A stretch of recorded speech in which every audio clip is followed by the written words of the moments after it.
पागलपन है ये? इच्छा सामने से इतने बड़े खतरे को बुलावा दे रही है। शांत सिप्ली शांत। कैसे शांत हो जाऊं?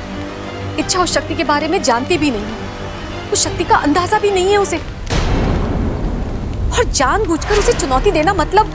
आज तक इच्छा ने कोई भी काम बिना सोचे समझे किया है क्या? नहीं। अरे भरोसा रखो उस पर। जहां हम लोगों की सोच खत्म हो जाती है वहां इच्छा का दाव शुरू होता है। सामने वाला समझ भी नहीं पाता और इच्छा अपनी चाल खेल जाती है।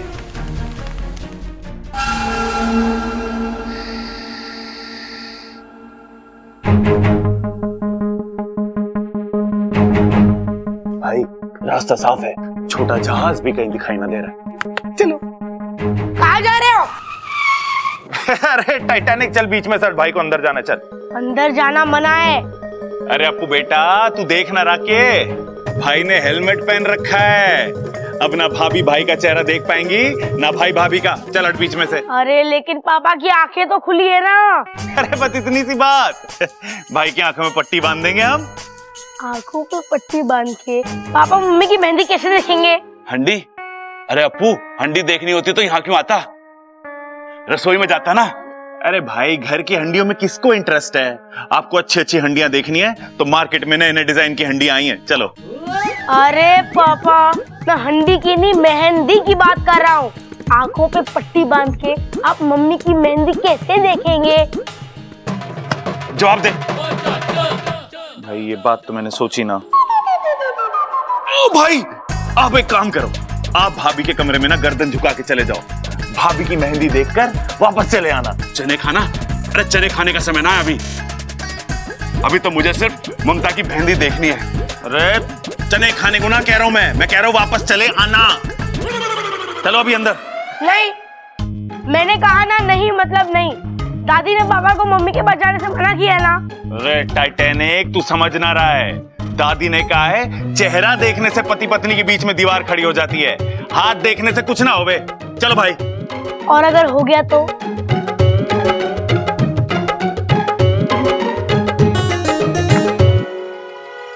और अगर हो गया तो? छोटे रहने दे, मैं शादी के बाद ही ममता की मेहंदी देख लूंगा। चल। मेरे पापा कितने भोले हैं, मम्मी भी सीधी सादी है। पता नहीं मेरे पास ये शैतानी दिमाग कहाँ से आया। मैं अब भी तुम्हारा इंतजार कर रही हूँ, आओ मेरे सामने। नहीं, तुम नहीं आओगे क्योंकि तुम कायर हो। तुम सिर्फ पीठ पीछे वार करना जानते हो। मेरे सामने आके वार करने की या मेरे वार को झेलने की हिम्मत नहीं है तुम में। अपने आप को बहुत ही शक्तिशाली समझते हो ना, और एक सपोली से डर गए। अरे लानत है तुम पर। दिमाग को भेदने वाला दिल का इतना कमजोर होगा ये मैंने कभी नहीं सोचा था। बस अब अपनी हार मान जाओ और इंसानी बस्ती से दूर चले जाओ।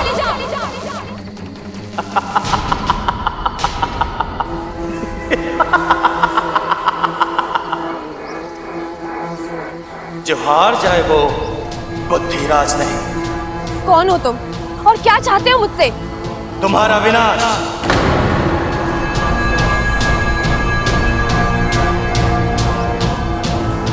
और तुम्हारे साथ साथ इस पूरी अच्छाई का विनाश। अच्छाई ना कभी खत्म हुई है और ना कभी होगी। तुम जैसे कई आए और कई चले गए, लेकिन अच्छाई जहाँ थी वहीं रहेगी। उसी के दम पर ये दुनिया कायम है और इतिहास गवाह है कि जब जब किसी बुद्धिराज ने पृथ्वी पर जन्म लिया है, उसे खत्म करने के लिए एक इच्छा पैदा हुई है। लेकिन आज इतिहास बदलेगा, आज बुराई जीतेगी, आज बुद्धिराज जीतेगा। मैं नहीं जानती तुम्हारी मुझसे क्या दुश्मनी है, लेकिन जो जो अच्छाई का दुश्मन है वो इंसानियत का दुश्मन है, और वो मेरा भी दुश्मन है। आओ तो फिर देखते हैं किसमें कितनी ताकत है। अपनी जितनी शक्ति आजमानी आजमा लो। मैं यहाँ तुम्हारे सामने कवच की तरह खड़ी रहूंगी और तुम मुझे भेद कर नहीं जा सकते।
जाओ।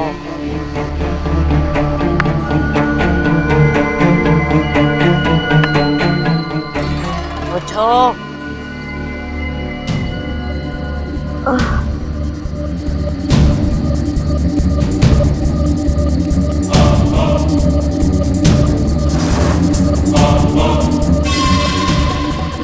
ये शक्ल तो कुछ जानी पहचानी सी लग रही है। कहाँ देखा है मैंने इसे?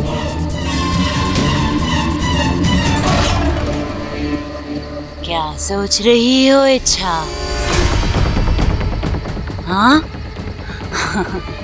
यहाँ से भागने का रास्ता ढूंढ रही हो? हाँ? ये मत भूलो, मैं विशेषगढ़ से आई हूँ। मुझसे बचना नामुमकिन है। मुझे छेड़कर तुमने बहुत बड़ी गलती की है। अब इसका अंजाम तो तुम्हें भुगतना ही होगा। मैंने किसी को नहीं छेड़ा है।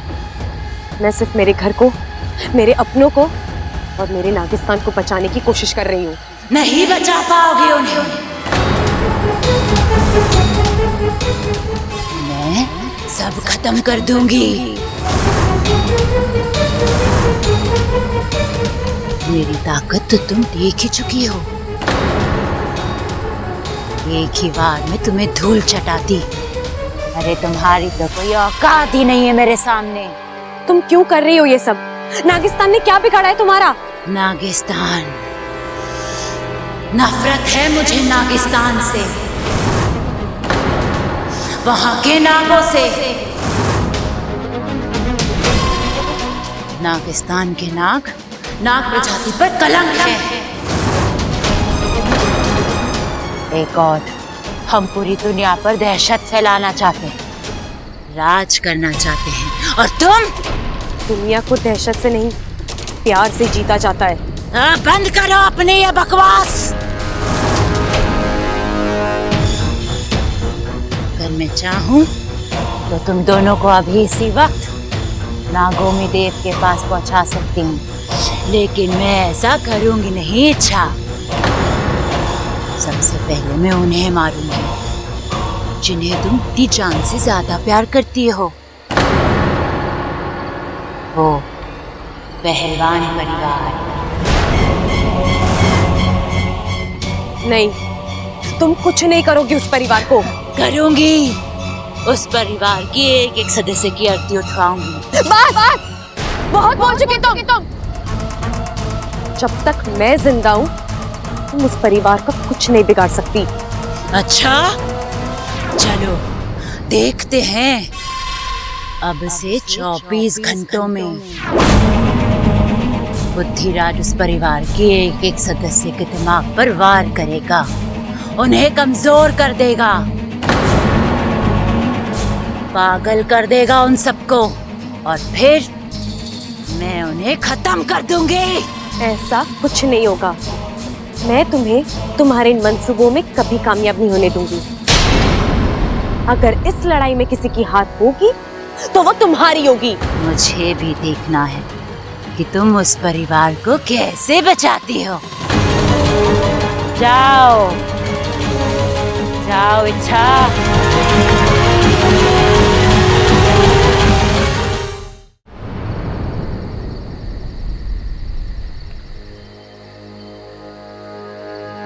उफ, जिसका डर था वही हुआ। विशालगढ़ की शक्तियों के सामने इच्छा की शक्ति कम पड़ती जा रही है। मुखिया जी, ये तो खुद की रक्षा नहीं कर पा रही है, तो फिर घर के बाकी सदस्यों की रक्षा कैसे करेगी? हम सब भी ना अपनी शक्तियां उसे दान कर देते हैं, शायद हमारी शक्तियां उसे बचा पाए। नहीं सिपली, इच्छा नहीं मानेगी। ये चुनौती उसने दी है और ये उसकी अपनी लड़ाई है, और जहां तक मैं इच्छा को जानता हूं वो अपनी लड़ाई खुद लड़ेगी। लेकिन मेरी सपोली। नागोमी देव पर विश्वास रखो, वही उसे इस लड़ाई को लड़ने का हौसला और बल देंगे। ए शमशान घाट के वासियों, आओ। मैं विशेषगढ़ की राजकुमारी, मुझे तुम्हारी सहायता की जरूरत है। आओ।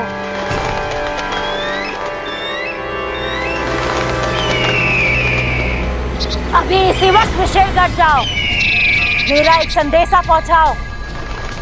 हम बहुत जल्द नागिस्तान पर हमला करने वाले हैं। वहां के एक एक नाग को कुचलकर नागिस्तान की हस्ती मिटानी है। सबसे कह दो अपनी शक्तियों के साथ तैयार रहे। हमें नागिस्तान में विशेलगढ़ का निर्माण करना है। जाओ जाओ। विशैली, ये कौन सा खेल खेल रही हो तुम? अच्छी खासी वो इच्छा हमारे हाथ आई थी, उसे तो उसी वक्त मार देना चाहिए था। मुझे छोटी छोटी खुशियां बटोरने का कोई शौक नहीं है। मैं नागिस्तान पर हमला करूंगी और जीत का जश्न मनाऊंगी। लेकिन इच्छा के साथ तुम्हारी चुनौती, उसका क्या उद्देश्य है? अगर मैं इच्छा के गले पर तलवार भी रख दूं, तब भी वो मुझे नागिस्तान का पता नहीं बताएगी। लेकिन जब ये पूरा पहलवान परिवार पागल होगा, तब मैं तलवार की नोक उनकी गर्दन पर रख के इच्छा को मजबूर करूंगी कि वो मुझे नागिस्तान का पता बताए। और फिर होगा आक्रमण, नागिस्तान पर विशेलगढ़ का आक्रमण। वाह, कमाल की योजना है विशैली। और शुरुआत तुम्हें करनी है। 24 घंटे हैं तुम्हारे पास। पहलवान परिवार के एक एक सदस्य को पागल कर दो। अब फिर हो और मेरा पहला शिकार होगा वो बबल। नहीं, बब्बल नहीं, कोई और शिकार ढूंढो। और जब तक मैं ना कहूं बब्बल पर हमला मत करना, समझे?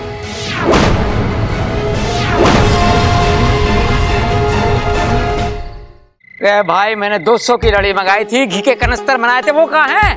शादी के बाद भेजेगा क्या? अब भेज, जल्दी भेज। हो प्रबल साहब अपनी शादी की तैयारी खुद ही कर रहे हैं। अच्छा है भाई, दाद देनी पड़ेगी तेरी हिम्मत की। क्या नसीब वाला है तू, लोग एक शादी नहीं झेल पाते और तू दो दो कर रहा है। पिताजी शादी दूसरी है, पर बीवी तो पहली वाली है ना। अरे बेटे, ऐसे हालातों में तो और मुश्किल हो जावे है। मैं तो अपनी पहली शादी को बुरा सपना समझकर भूलने की कोशिश कर रहा हूँ। क्या है? क्या? हाय हाय, आज कह रहे हो पहली शादी को भूलने की कोशिश कर रहा हूँ, कल को कहोगे मुझे भूलने की कोशिश कर रहा हूँ, परसों कहोगे खुद को भूलने की कोशिश कर रहा हूँ, और तरसों बोलोगे हम आपके हैं कौन? बताओ। बस, ये तो तेरी बातें ठोकने की आदत है ना, इस पे बड़ा प्यार आवे है मुझे। इन्हीं बातों पर फिदा होकर तो मैंने तुझसे शादी करी थी। अरे पगली, तुझे तो बस मैं ही झेल सकूं। आज क्या कर रहे हो? अम्मा जी आ जाएंगी। आने दे माँ को। ये खड़क प्रताप सिंह किसी से नहीं डरता। ए खड़क, क्या कर रहा है तू? बस कर। माँ माँ माँ जी, माँ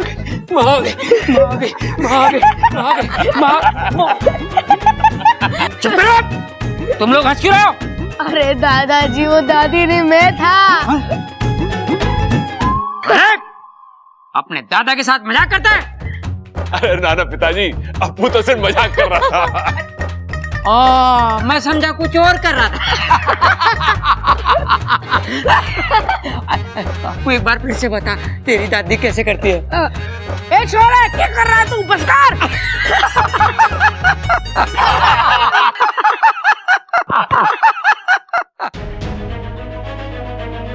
कितना हंसता खेलता प्यारा घर है, कितने खुश हैं सब लोग। और वो विशेलगढ़ वाली नागिनी से नहीं, मैं इस घर पर कभी कोई आंच नहीं आने दूंगी, कभी नहीं।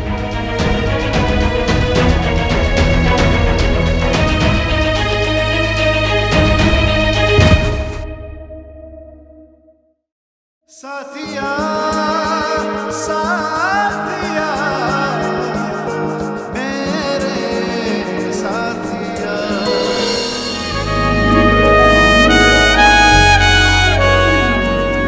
तुम्हें जो बार बार मुझसे टकराती हो, ये अनजाने में होता है कि तुम जानबूझकर मुझे लाइन मारती हो? यही सवाल मैं भी आपसे पूछ सकती हूँ बब्बल जी। तो पूछो ना, मेरा जवाब तैयार है। वो क्या है ना, कभी कभी मुझसे गलती हो जाती है तो फिसल जाता हूँ। अब तुम अमृता तो हो नहीं कि जानबूझकर तुम्हारी बाहों में आऊंगा। अमृता की बाहों में जो सुकून है ना, वो तुम्हारी बाहों में कहाँ। बब्बल जी, मेरा मूड वैसे ही बहुत खराब है, आप मुझसे उलझेंगे ना तो मैं क्या कर लोगी?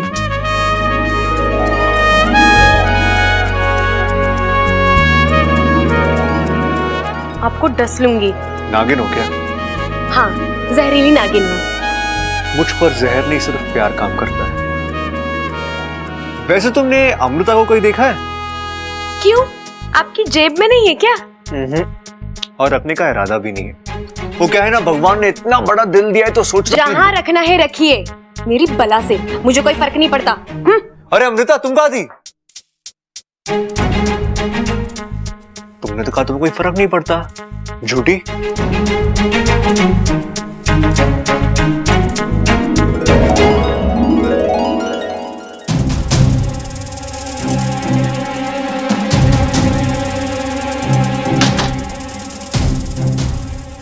जी जानबूझकर कर रहे हैं ये सब, उन्हें पता है मुझे तकलीफ होती है, फिर भी।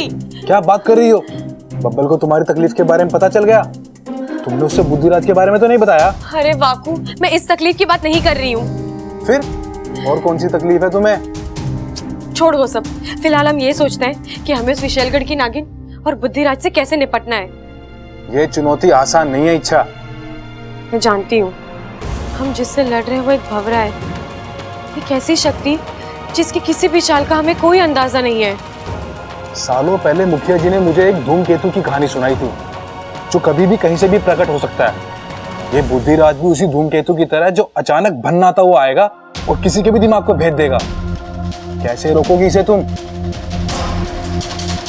मैं शक्ति को रोक पाऊं या ना पाऊं, लेकिन इस घर के लोगों को खतरे से आगाह तो कर सकती हूँ ना। और मैं ये सोच रही हूँ कि मैं इनको बोलूंगी क्या।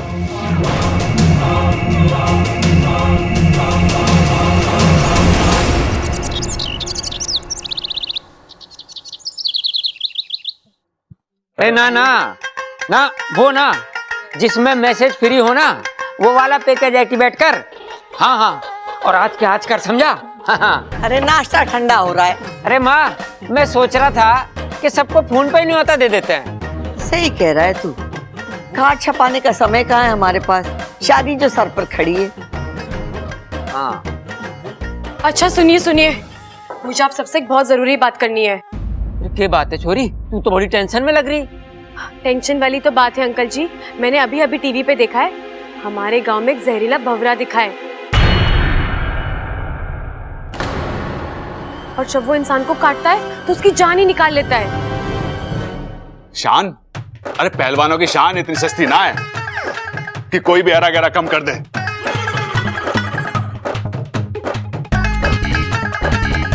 प्रबल भैया, मैं शान की नहीं, जान की बात कर रही हूँ। ए छोरी, वो भंवरे के काटने का कोई इलाज विलाज बताया उन्होंने?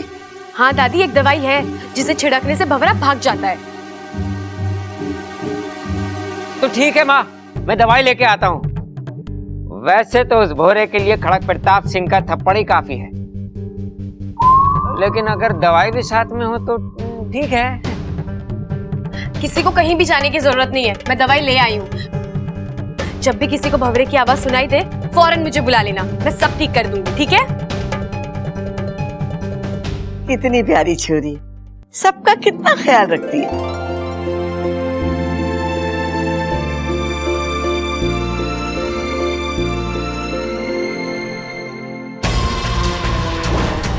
कोशिश तो तुम्हारी अच्छी है अच्छा, लेकिन इसका कोई फायदा नहीं होगा। अब बुद्धिराज के कहर को तुम नहीं रोक पाओगे।